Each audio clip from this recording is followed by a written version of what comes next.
जी नाज़रीन, जीअं त असां हिन वक़्तु मौजूदु आहियूं लाड़काणे जी पुराणी पुल जेका ट्रैंक चौक वारी पुल सॾी वेंदी आहे उन ते मौजूदु आहियूं। कुझु महीना पहिरियों हंधा ॾार पवण सबबु हीअ पुल आम पब्लिक जे लाइ बंदि कई वई हुई। उन खां पोइ हीअ सरकार जी बेध्यानीअ जे करे ये मुसलसिल बंद हुई। अवाम जेको आहे सो बिटे अज़ाब में मुब्तला हुयो। अवाम इन ते भरपूर एहतजाज भी कयो ऐं अवाम हुकूमत खां वक्तन ब वक्तन मुतालबा भी कया। असां लाड़काणे वासियुनि सां उन सां ॻाल्हि ॿोल कंदासीं त उहे आख़िर हुकूमत खां कहिड़ो मुतालबो कनि था। घणनि हिसनि ते ॾार अची विया आहिनि, पुल भॼी पई आहे। इहा बि अवाम खे वॾी तकलीफ़ हुई, हेकियूं सोड़ियूं आहिनि जंहिंजे करे रश थी वञे, माण्हू को इमरजेंसी लाइ अचे पियो त न पियो वञी सघे। उनजे करे अवाम हे पाण खोली आहे पुल है न। हुकूमत जो असांजो मुतालबो इहो आहे त हिन पुल खे रिपेयरिंग कराइनि या कुझु हिन पुल ते ख़र्चो थिए जीअं अवाम खे कुझु रिलीफ मिले। पुल पाण खोली आहे, माण्हुनि हिन पुल खे घणे टाइम खां बंदि कयो हुयो। इन करे ट्रैफिक घणी बि थी वञे हिन रोड ते। पुल पंहिंजी मदद पाण खोली आहे अवाम, ऐं हिन पुल खे रिपेयर कयो वञे जंहिंजे करे माना तकलीफ़ थी थिए वॾी अवाम खे। न भाई, पंहिंजी मदद असां अवाम ये खोलियो आहे पुल। हेठि ट्रैफिक जाम आहे ऐं 3 महीननि ताईं ये माना लगातार पुल बंदि थी आहे ऐं कमु मुकमल न थियो आहे।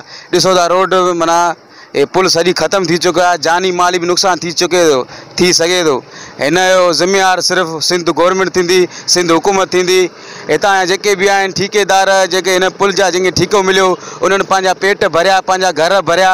हिनमहिल ताईं पुल जो को बि कमु, हे त पुल आहे लाड़काणे जे कंहिं बि कुंड ते तव्हां हली ॾिसंदो को बि कमु मुकमल थी चुको न आहे। हे ज़ुल्म आहे इंतिहाई। को बि नुक़सानु थींदो सिंध गवर्नमेंट भरींदी।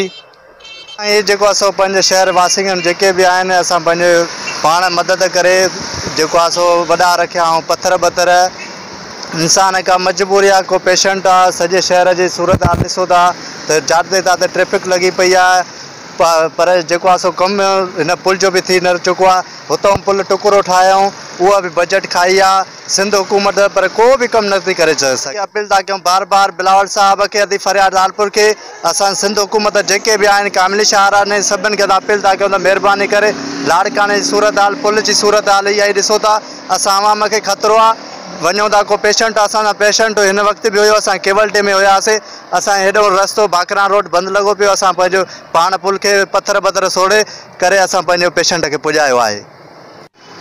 जी नाज़रीन, लाड़काणे जे अवाम जूं ॻाल्हियूं ॿुधियूं। उन्हनि जो इहो चवणु हुयो त असां पाकिस्तान पीपल्स पार्टी जे चेयरमैन बिलावल भुट्टो ज़रदारी वसवारनि खे अपील कयूं था त खुदारा हिन पुल जी मरमती कमु कराए ॾिनो वञे।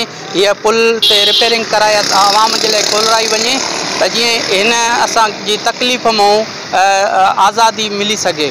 कैमरा टीम सां गॾु नूर अहमद अब्बासी, सगारो आवाज़, लाड़काणो।